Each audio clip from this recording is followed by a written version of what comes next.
Welcome to the Real Love Alchemist. My name is Lindsay, and today we're talking about why wanting to push a partner away can sometimes mean they're right for you. Sounds kind of crazy, right? What am I talking about? Well, I'm going to get into that in a second here, but first, in case you're new here, I want to introduce myself. Again, my name is Lindsay, and I help you go from bad relationships to real love with the magic of subconscious work. So I am a coach and an energy healer, and I use those tools to help my clients release subconscious blocks and negative beliefs that are holding them back from finding real, healthy love. So if this intrigues you, click on the link in the description to learn more about working with me. So you may be able to relate to this situation. Let's say that you have made the decision, I am done with toxic relationships. No more, never again. I want real healthy love. And so maybe you've done some healing work, maybe you've gone to therapy, work with a coach, maybe you've learned what healthy love looks like, you know the signs to look for, that it's a toxic relationship, you know what red flags are, and you've gone out there and you've started dating and you've met someone who seems like they're really great. You have a good time with them, you're attracted to them, they're checking off all of those green flags, all of those green boxes for things that you should look for in a healthy relationship. You have fun with them, you are compatible, you share the same values, things are looking good. But at the same time, you are also feeling an urge to push them away sometimes. Maybe sometimes you're not feeling as attracted to them as you did in the very beginning of dating, or maybe as attracted to them as you have been to past partners. Maybe you're finding yourself being really critical about them. Maybe you're in your head, or maybe even verbally to them, picking up on all of their flaws and imperfections. And maybe you're just starting to question whether this is the right relationship for you. This is also the time when the ick might start coming up, some feelings of repulsion now and then. And you also might find yourself getting really critical of your partner. Maybe you're obsessing about all of the things that you don't like about them rather than focusing on the things that you do. Now, if this is happening to you, don't worry. It's not a sign that you're with the wrong person. Let me know in the comments if you've been here, if you can relate to this, where it's going really great, you feel like you've found a really great person, but there's this stuff that keeps coming up for you and you feel like you want to push this person away. Let me tell you, it doesn't mean, again, that this is not the right person for you. What's probably happening is this person, since they are healthy and emotionally available, they are triggering your subconscious intimacy fears. Yeah, this actually happens a lot. So I specialize in helping clients go from bad relationships to healthy love. And often I work with clients who have intimacy fears. And they've been in bad relationships before and they're making this transition to healthy love.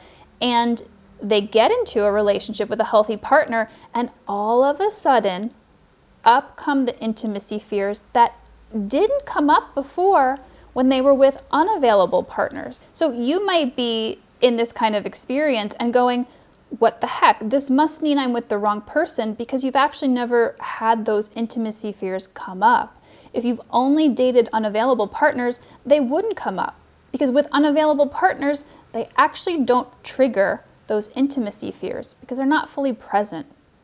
Deep down, your subconscious knows this person here who's unavailable, who's not showing up, who's afraid of commitment, they're not actually really a threat to some of those deeper parts of me, those vulnerable parts of me that I keep to myself, that I keep closed off. So I call this kind of experience when you're in a healthy relationship and intimacy fears come up, I call these subconscious fears of intimacy.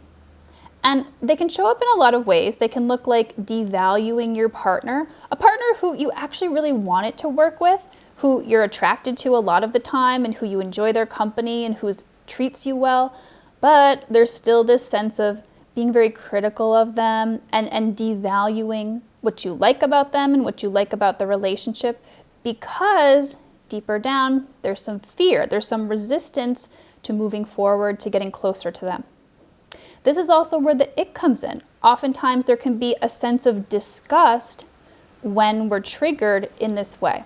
Now, I want to put the disclaimer out there that feeling the urge to push someone away, and feeling the ick does not always mean that they're the right partner for you. When it's an unhealthy relationship or when someone is not treating you well, then those are actually signs to trust, to listen to. That's a sign of health, actually, wanting to push someone like that away. But when you're in a healthy relationship that you actually want to make work, when you're with a person that you like most of the time, and these ick feelings are coming up and the urge of wanting to push someone away is coming up, that's what I'm talking about here. When it's a healthy relationship and it feels like most of the time this is the right person for you. Sometimes these intimacy fears can look like feeling just bored in the relationship, or having a general sense of just like irritation, or like feeling very angsty sometimes in the relationship. But here's the thing, if you're feeling this, if you're noticing that you have this tendency, don't judge yourself here, because this is really your subconscious actually just working to try to protect you. Deep down, it is likely associating intimacy with something negative, something to be feared, something to keep you safe from. And this is due to things we experienced in the past, things that happened in our childhood. Our subconscious remembers every single thing that we've ever experienced, even if we don't consciously remember it.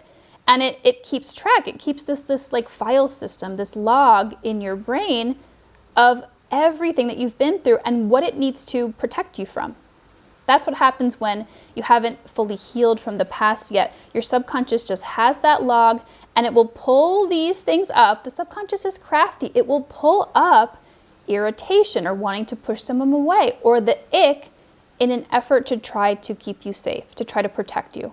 So don't judge yourself here. This is a very normal response to having painful experiences in your past. So you might be wondering, well, why is this good news? Why does this mean I found the right partner?